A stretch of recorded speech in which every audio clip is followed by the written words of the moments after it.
இன்றே டவுன்லோட் செய்து உங்கள் ஃபேவரட் ஷோக்களை என்ஜாய் பண்ணுங்க.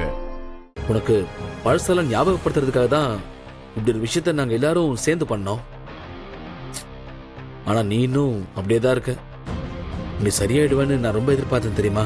டேய், நீ தயவு செஞ்சு பேசாம இருக்கியா? முடியாது பாரதி. என்னை எவ்வளவு அசிங்கப்படுத்தினாலும், என்னை விட்டு விலகி போனாலும் நான் உன்னை விட்டு போவே மாட்டேன். பாரதி, நமக்குள்ள 1000 விஷயங்கள் நடந்திருக்கு. அது எல்லாத்தையும் நீ மறந்திருக்கலாம்.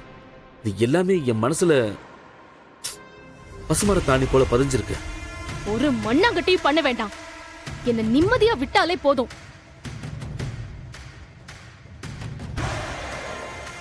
உன்னை குழப்பி விடணும்னு சொல்லிதான் சூர்யா சொன்னதும் நான் இந்த பிளானுக்கு ஒத்துக்கிட்டேன்.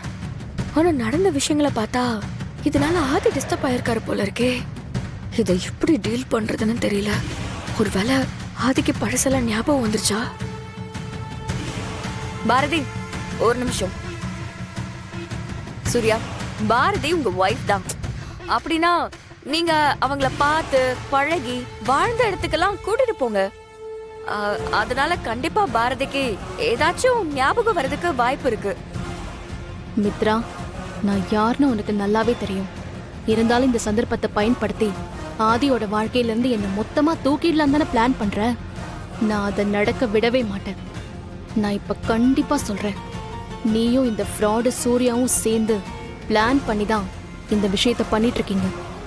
ஆதிக்கு தானா பழசெல்லாம் ஞாபகம் வரும்ல, அன்னைக்கு நான் யாருன்னு உங்களுக்கெல்லாம் காட்டுறேன். மித்ரா, நீங்க கொடுத்த ஐடியாவும் சூப்பர் ஐடியா தான். இப்பவே நான் பாரதிய சந்தோஷமா நான் இருந்த இடத்துக்கெல்லாம் கூட்டு போறேன். அப்போ கண்டிப்பா பாரதிக்கு எல்லா ஞாபகமும் வரும். எனக்கு நம்பிக்கை இருக்கு. ஏய் தம்பி, உன் மனசுல என்னதான் நினைச்சிட்டு இருக்க? பாரதி தான் உன்னை இஷ்டம் இல்லைன்னு சொல்றாள்ல, அப்புறம் எதுக்கு அவளை தொந்தரவு பண்ணிட்டு இருக்க? என்ன பாட்டி இப்படி சொல்றீங்க? பாரதி கூட சேர்ந்து வாழ்றதுல உங்களுக்கு இஷ்டம் இல்லையா? எனக்காக யோசிக்கலனாலும் தமிழுக்காகவும் ஆதிக்காகவும் நீங்க யோசிக்கலாம்ல. பாரதி அக்கா, உங்களுக்கு இருக்கிற பிரச்சனையை தீர்க்கிறதுக்கு நீங்க தான் இனிஷியேட் பண்ணணும். நீங்க உங்க வீட்டுக்காரரோட பேசி பழகிற இடத்துக்கெல்லாம் போனீங்கன்னா கண்டிப்பா உங்க பிரச்சனைக்கு ஒரு நல்ல முடிவு கிடைக்கும். நீங்க எல்லாரும் என்ன பேசிட்டு இருக்கீங்கன்னு தெரிஞ்சுதான் பேசுறீங்களா? திரும்ப திரும்ப சொல்றேன், இவன் யாருன்னே எனக்கு தெரியாது. நான் சொல்றத நம்பாம நீங்களாம் அவன் கூட சேர்ந்துக்கிட்டு என்ன போன்னு சொல்றதெல்லாம் எனக்கு புரியவே இல்ல. பாரதி, இங்க பாருமா, சூர்யா தம்பி நீ எல்லாத்தையும் மறந்துட்டேன்னு சொல்றாரு.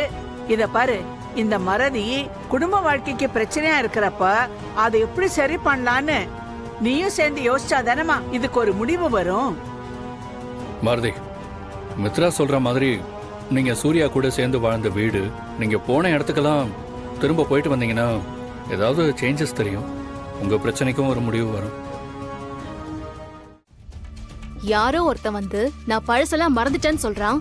அவனை நீங்க நம்புறீங்க. ஆனா இவனை யாருன்னே தெரியாதுன்னு சொல்லிட்டு இருக்க. என்ன யாருமே நம்ப மாட்டேங்கிறீங்க.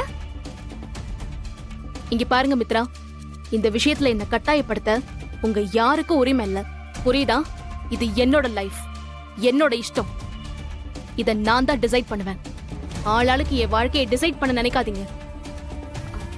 பாரதி,